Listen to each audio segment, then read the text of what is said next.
তোমার কোনো চিন্তা নাই মা, আমি আছি। আমি আজকের পর থেকে তোমায় কথা দিচ্ছি মা, আমি অন্তত কিছু করি রোজগার করে তোমার হাতে এনে দেব, তুমি গোবিন্দের সেবা দিও মা।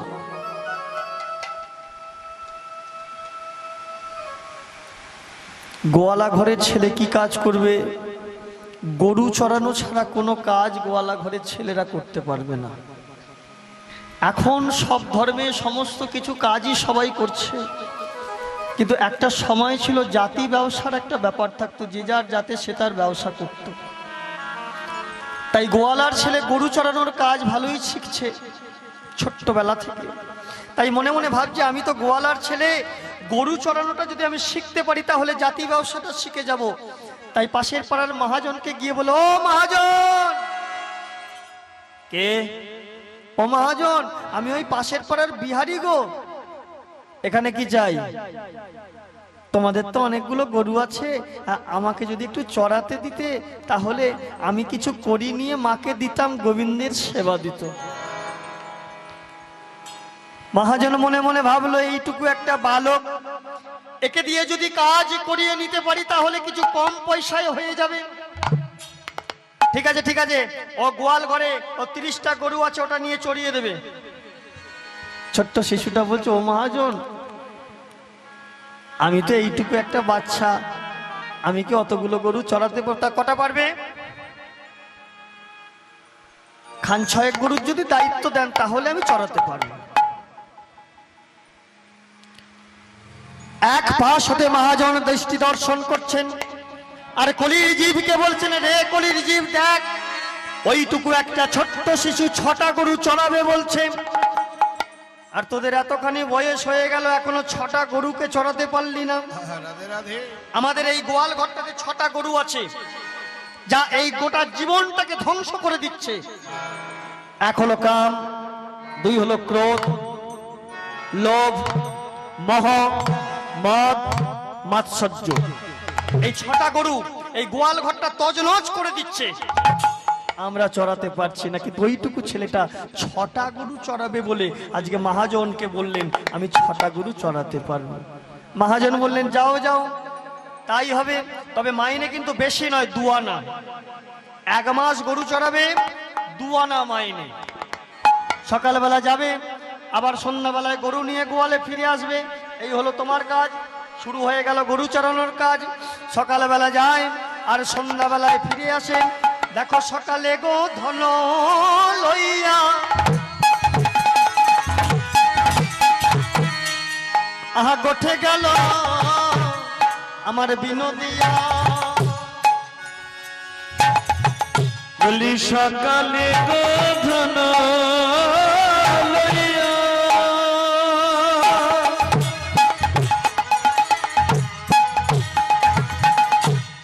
গোঠে গেল বিনোদিয়া। আহা সকালে গো ধন লইয়া,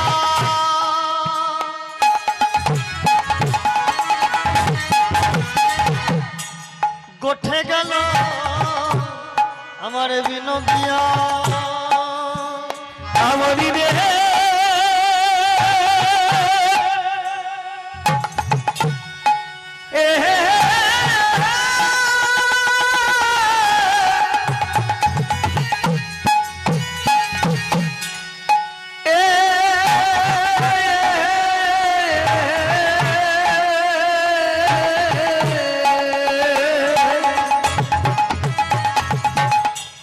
সকালে গো ধন লইয়া,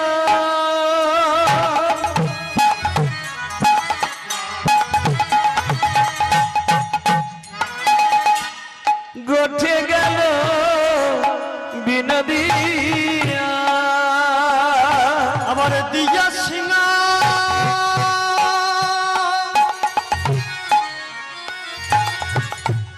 বেনি রনি নিশান গো,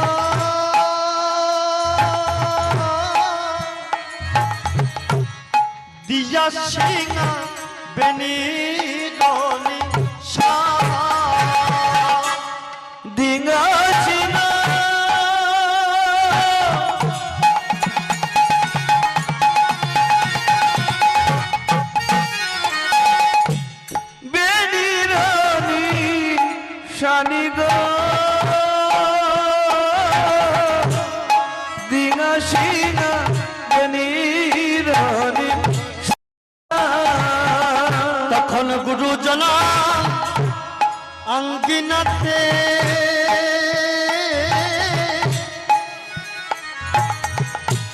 আমি না পারিলাম বাহির হইতে,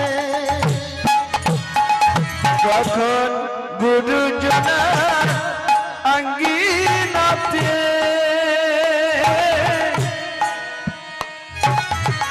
আমি না পারি না বাহির হতে, আমি না দেখিল সুচাঁদ বয়ান গো, না দেখিল সুচাঁদ আমি না দেখিল সুজাত আনিব, না দেখিল সুজাত আমার দেখা হলো না, দেখা হলো না, দেখা হলো না, আর দেখা হলো না, হাসিয়া বাসিয়া বদন দেখা হলো না, হাসিয়া বাসিয়া বদন দেখা হলো না, হাসিয়া বাসিয়া বদন দেখা হলো না, হাসিয়া বাসিয়া বদন দেখা হলো না, হাসিয়া বাসিয়া বদন দেখা হলো না, হাসিয়া বাসিয়া বদন যে বদনের লাগি সব গিয়েছে হাসিয়া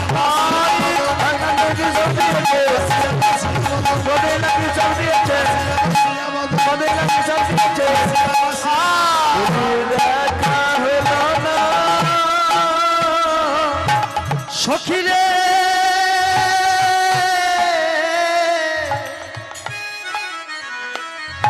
সখিরে দেখো ওই কোন সকালে বেলায় আমার প্রাণ বধুয়া কৃষ্ণ নবলক্ষ ধেনু 24 জন সখা সঙ্গে করে গোচারণে গেল। ভক্তমণ্ডলী মায়েরা, হরিনাম হচ্ছে কাটোয়া কাঞ্চননগরে। আর যিনি গাইছেন তিনি বলছেন ভগবান কৃষ্ণ বলে বৃন্দাবনে একজন আছে যার নবলক্ষ ধেনু আছে, 24 জন সখা আছে। ও ছোট্ট বিহারি গরুগুলোকে ছেড়ে দিয়ে হরিনাম শুনছে আর মনে মনে ভাবছে, ও তাহলে বৃন্দাবনে কৃষ্ণ বলে একজন আছে। আর এর মতো 30টা গরু সেখানে নয়, 9 লক্ষ ধেনু, 9 লক্ষ গাভী আছে, আর 24 জন সখা আছে। আমি যদি বৃন্দাবনে যাই তাহলে আমাকে নিয়ে 25 জন হয়ে যাবে। কৃষ্ণ 24 জনকে রাখতে পারবে আর 25 জনকে রাখতে পারবে না। আমি যদি যাই নিশ্চয়ই আমাকেও রেখে দেবে। ঠিক এমন সময় গ্রাহক ঠাকুর বলছেন, শোনো ভক্তগণ, কৃষ্ণের কাছে কিছু চাইতে হবে না, উনি না চাইতে যা দেবেন তা তোমার জীবনে ফুরবে না। তাই কৃষ্ণের কাছে কখনো কিছু চেও না। এ মনে মনে ভাবছে আর তাহলে চেয়ে লাভ নেই, আমি কৃষ্ণের বাড়ি যাব, ওর বাড়িতে গিয়ে গরু চড়াবো। তাই মহাজনকে গিয়ে বললেন, ও মহাজন, তোমার বাড়িতে আর গরু চড়াবো না। বলে কেন? সে অনেক কথা এখন বলা যাবে না, আমি আর তোমার বাড়িতে গরু চড়াবো না। বলে ঠিক আছে দাঁড়া, 15 দিন চড়িয়েছিস, 4 আনা মাইনের অর্ধেক 2 আনা হয়, এই 2 আনা নিয়ে বাড়ি চলে যা। 2 আনা মাইনে নিয়ে বাড়ি চলে এলো। এবার বাড়ি চলে এসে সঙ্গে সঙ্গে বলছে, ও মা কোথায় গেলে গো? এই যে বাছা, এখানে আমি। কি হলো, চলে এলি যে? ও চাকরি ছেড়ে দিয়েছি। ও তা হঠাৎ করে চাকরি ছেড়ে দিলি? বলে ও মা, এর থেকে বড় চাকরি পেয়ে গেছি আমি। কোথায়? বৃন্দাবনে। বৃন্দাবন? হ্যাঁ মা, বৃন্দাবন। আমি বৃন্দাবন যাব, ওখানে কৃষ্ণের বাড়িতে গিয়ে চাকরি করব, গরু চড়ানোর কাজ করব। ওর 9 লক্ষ ধেনু আছে, 24 জন মাত্র ওই 9 লক্ষ ধেনুটাকে চড়ায়। আমি যদি যাই আমাকে নিয়ে 25 জন হয়ে যাবে। এ কথাটা তুই কোথা থেকে জানলি? ও মা, ওই যে গো, ওই পাশের পাড়ায় হরিনাম হচ্ছিল, যিনি গ্রাহক ঠাকুর আছে তিনি বলছিলেন বৃন্দাবনে কৃষ্ণ বলে একজন আছে। বলে ওটা লীলার কথা। বলে না মা, এত মানুষ হয়েছিল তুমি চিন্তা করতে পারবে না, সবাই শুনছে, কেউ কোনো প্রতিবাদ করছে না। আমি জানি মা তুমি আমাকে যেতে দেবে না বলে সেই জন্য এরম বলছো। ঠিক এমন সময় ঠিক মা বললেন, যাও যাও বাছা, যিনি হরিনাম করছিলেন আগে তার বাড়িতে যাবে, তাকে জিজ্ঞাসা করবে বৃন্দাবনে কৃষ্ণ বলে এখন আছে কিনা। আর তিনি যদি বলেন বৃন্দাবনে কৃষ্ণ বলে একজন আছেন, তাহলে তুমি যাবে, না হলে কিন্তু ফিরে আসবে। যেই না বলেছে সঙ্গে সঙ্গে মায়ের চরণটা প্রণাম করে নি।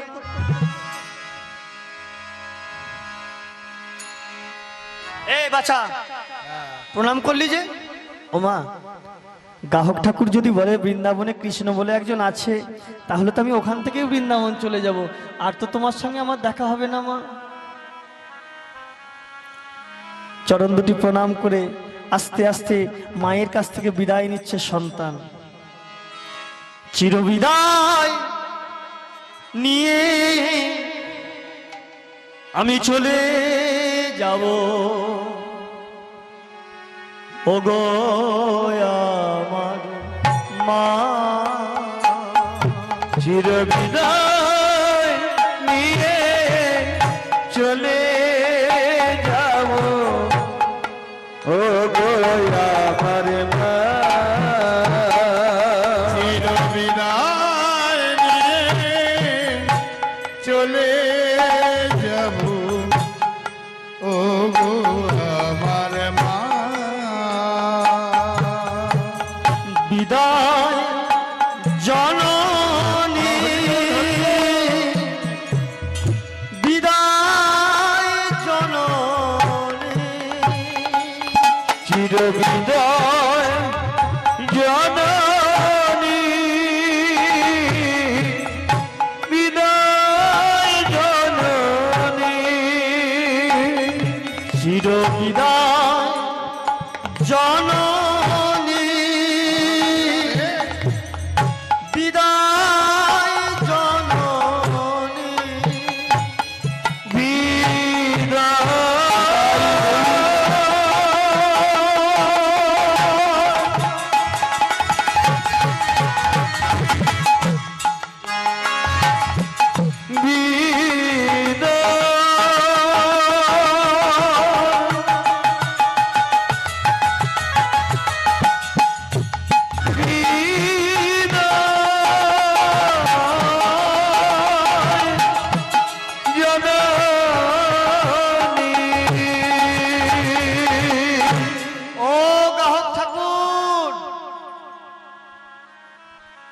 হরে কৃষ্ণকে আমি বিহারী তোমার কাছে শুধু একটা কথা জানতে এলাম। হ্যাঁ বলো, কি কথা জানতে এলে? আচ্ছা গাহক ঠাকুর, একটা কথার উত্তর দাও। হরিনামের আসরে দাঁড়িয়ে কখনো তুমি মিথ্যে কথা বলো না? হরিনামের আসরটা, এই যে জায়গাটা, এটা ভাগবতীয় আসর, এখানে দাঁড়িয়ে মিথ্যা কথা বলা যায় না। আচ্ছা ঠাকুর, তাহলে কালকে সন্ধ্যাবেলায় হরিনাম গাইতে গাইতে বললে বৃন্দাবনে কৃষ্ণ বলে একজন আছে, এটা কি সত্য কথা না মিথ্যা কথা? বলে এটা সত্য কথা। কৃষ্ণ সর্বদা বিরাজমান। ভক্তমণ্ডলী মায়েরা, এক রাজা এই কথাটা জিজ্ঞাসা করেছিলেন, ভগবান কোথায় থাকে? সবাই উত্তর দিতে পারলো না। বড় বড় পণ্ডিত, জ্ঞানী, মহাজ্ঞানী সবাই এলো আর গেল, কেউ একটা উত্তর দিতে পারলো না। মন্ত্রী তো মাথায় হাত বুলিয়ে বুলিয়ে আলা হয়ে যাচ্ছে, এ কে এমন রাজ্যে আছে যে এর উত্তর দেবে? ও মন্ত্রী বাড়ি যাওয়ার সময় পথে একটা ভিখারি বসেছিল। ভিখারি এখন মন্ত্রীকে দেখে বলছে, ও মন্ত্রী মশাই, হন্তদন্ত হয়ে বাড়ি চলে যাচ্ছ, তোর সঙ্গে কথা বলার সময় নেই, তুই যেমন ভিক্ষে করছিস ভিক্ষে কর, হ্যাঁ ওই বাটি হাতে যেমন ভিক্ষে করছিস তেমন ভিক্ষে কর, তোর সঙ্গে কথা বলার সময় নেই এখন। বলে বলোই না রে বাবা, রাজবাড়িতে সবাই যাতায়াত লেগে আছে দেখছি, ওখানে ভালো মন্দ নিশ্চয়ই খাওয়াবে, ওই জন্যই তোকে বলে ভিখারি, সবসময় খাবার ধান্দা। বলে রাজামশাই একটা প্রশ্ন করেছে, যদি উত্তর দিতে পারতিস তাহলে সারা জীবন খেতে পাবি। বলে কি কথা? ভগবান কোথায় থাকে? যেই না বলেছে প্রশ্নটা, সঙ্গে সঙ্গে ভিখারি হেসে উঠেছে। ও এই ব্যাপার, এ ভগবান কোথায় থাকে এ তো সবাই জানে। বলে হ্যাঁ, সবাই যদি জানতো, হাতি ঘোড়া গেল তো, আর মশা বলছে কত জল। তুই উত্তরটা দিতে পারবি? চ উঠে আয়।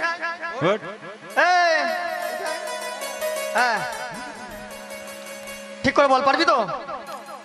চ, রাত সবাই আজকে তোকে নিয়ে যাবো। চ। আমার মাথা চলছে। হ্যাঁ, এবার যেই না টেনে টেনে চেঁচামেচি কিসের হচ্ছে? কিসে গন্ডগোল হচ্ছে ওখানে? এই যে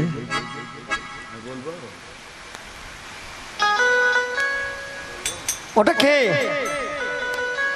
ও ছেঁড়া জামা এখানে? মানে রাজামশাই, এ ভিখারি ভিখারি, ও আপনার প্রশ্নের উত্তর দিয়ে দেবে। বলে কি? ওই যে ভগবান কোথায় থাকে বলতে পারবে?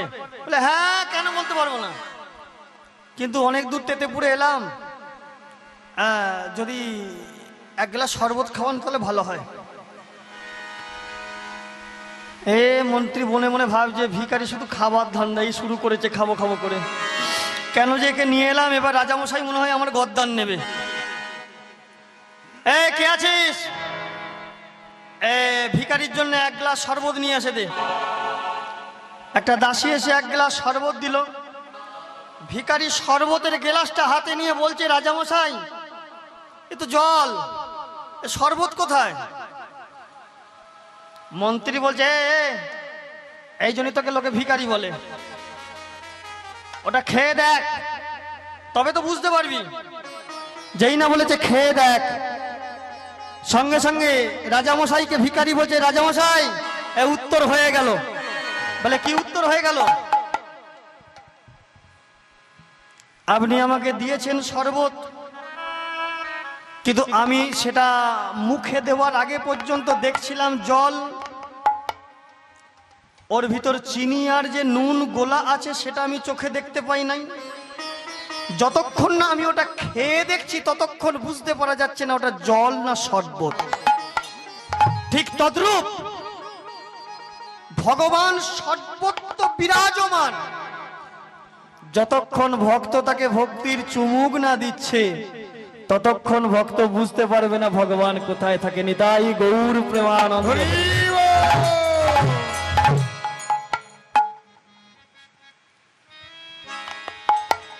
তা আজকে ওই গাহক ঠাকুর বলছে ভগবান সর্বত্র, বৃন্দাবনেও কৃষ্ণ আছে। নবলক্ষ ধেনু আছে? বলে হ্যাঁ আছে। 24 জন সখা আছে? তাও আছে। এই তো এবার আমি বৃন্দাবনে আসি আসি ঠাকুর। বৃন্দাবন তো যাবি কৃষ্ণের বাড়িতে, কিন্তু কৃষ্ণের বাড়িতে কাজ করতে গেলে যেটা লাগবে সেটা তোর কি আছে? বলে কি?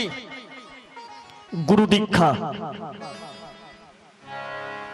দীক্ষা বিনা যেজন গোবিন্দ ভজে সেজন নরকে মজে। ভক্তমন্ডলী মায়েরা কারা কারা দীক্ষা হয়েছে এখানে? গুরু দীক্ষা কাদের কাদের হয়েছে? সবার হয়ে গেছে। সবারই হয়ে গেছে। তা সবার যখন গুরু দীক্ষা হয়ে গেছে তাহলে আমরা সবাই মিলে একটু গুরু নাম ভজনা করে নি। বলি দিন তোরে আনন্দে যাবে একবার ভজরে গুরুর নাম। গুরু মাতা গুরু পিতা গুরুই ভগবান। দিন তোরে দিন তোরে সবাই মিলে দিন তোরে আনন্দে যাবে ভজরে গুরু নাম। গুরু মাতা গুরু পিতা গুরুই ভগবান। দিন তোরে আনন্দে যাবে ভজরে গুরুর নাম। গুরু মাতা গুরু পিতা গুরুই ভগবান। দিন তোরে আনন্দে যাবে ভজরে গুরু নাম। গুরু মাতা গুরু পিতা গুরুই ভগবান।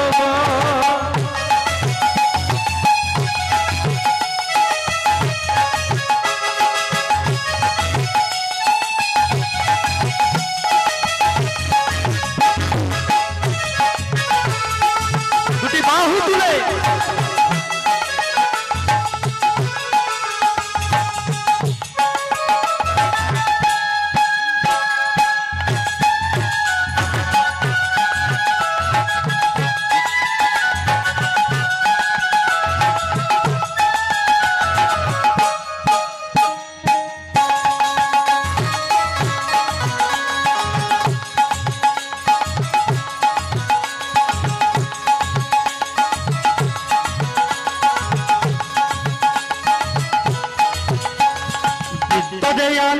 যাবে ভজরে গুরুর নাম, গুরু মাতা গুরু পিতা গুরুই ভগবান।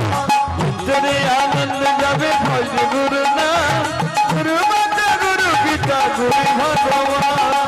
গুরু মাতা গুরু পিতা গুরুই ভগবান, জগৎ গুরু শ্রীকৃষ্ণ সর্বশক্তিমান। গুরু মাতা গুরু পিতা গুরু ভগবান, জগৎ গুরু শ্রীকৃষ্ণ সর্বশক্তিমান। গুরু মাতা গুরু পিতা গুরুই ভগবান, জগৎ গুরু শ্রীকৃষ্ণ সর্বশক্তিমান। গুরু মাতা গুরু পিতা গুরু ভগবান, জগৎ গুরু শ্রীকৃষ্ণ সর্বশক্তিমান।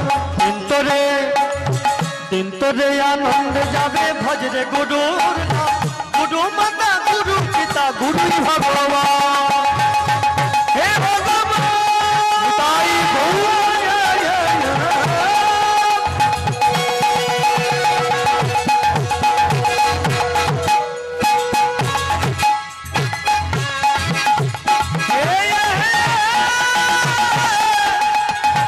হে ভগবান,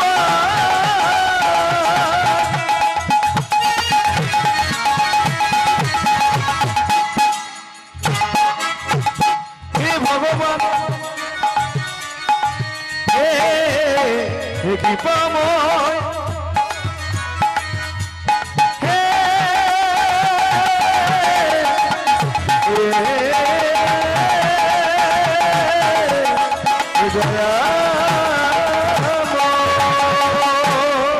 বলি আপন আপন গুরু মহারাজ কি, জয়। আপন আপন গুরু মহারাজ কি, জয়। আপন আপন গুরু মহারাজ কি। জয়। ঘুম পাচ্ছে কি? হ্যাঁ, ঘুম পাচ্ছে কি তা তো জয়। বলছে ঘুম পাচ্ছে কি জয়, কি জ্বালা। না না, মনে হচ্ছে সব 12টা বেজে। 12টা বেজে 13টা বেজে গেছে। এটা শুনে ভালো লাগলো যে আপনারা ঘুম পাচ্ছে কিনা তাতেও জয় দিলেন। তার একটা কারণ হচ্ছে আপনারা এখনো কৃষ্ণ কথার মধ্যে আছেন। এজন্য কে কি বলল, কে কোন পথে চললো আপনাদের দেখার দরকার নেই, জয়ধ্বনি দিতে হয় দিয়ে দেব, এই মনোভাব এখনো আপনাদের আছে। তা আজকে কর্ণমূলে দীক্ষা নিল ওই বিহারী, এবার বৃন্দাবনের উদ্দেশ্যে যাবে। এমন সময় গুরুদেব বললে, বিহারী দীক্ষা নিলি দক্ষিণা দিবি না? বলে, গুরুদেব আমার কাছে তখন কিছু নাই, আমি কি দক্ষিণা দেব? বলে, বিহারী এই ইহজগতের কোনো জিনিস আমার দক্ষিণা রূপে চাই না, একটা জিনিস শুধু তুই আমাকে দিবি, কথা দে। বলুন গুরুদেব। বলে, বিহারী রে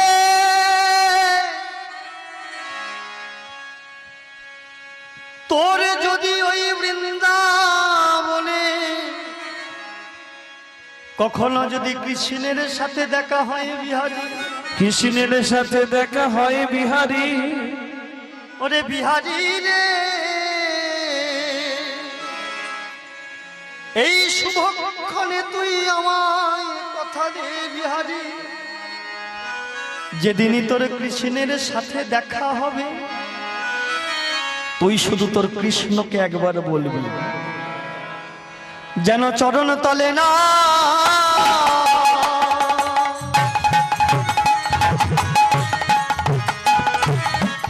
লিখে রাখে, যেন চরণ তলে না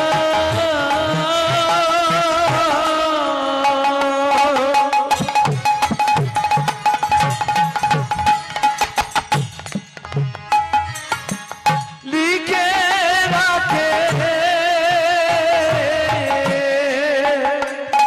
যেন চরণ তলে না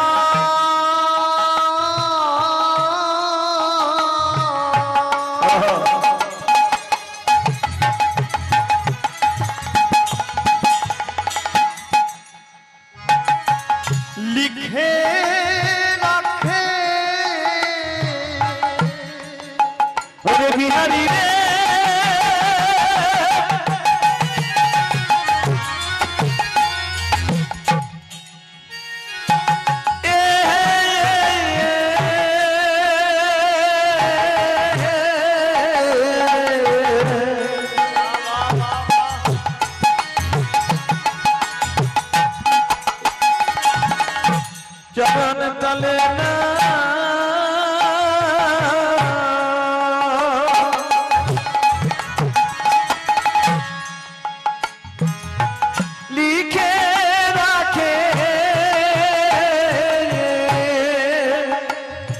ওই গুরু দক্ষিণা দিশ বিহাজি যেন চরণ তলে না লেখা থাকে এই গুরু দক্ষিণা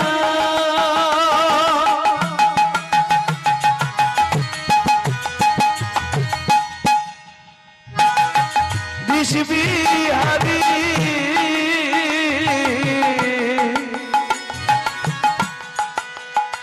যেন চরণ তলে না লেখা থাকে।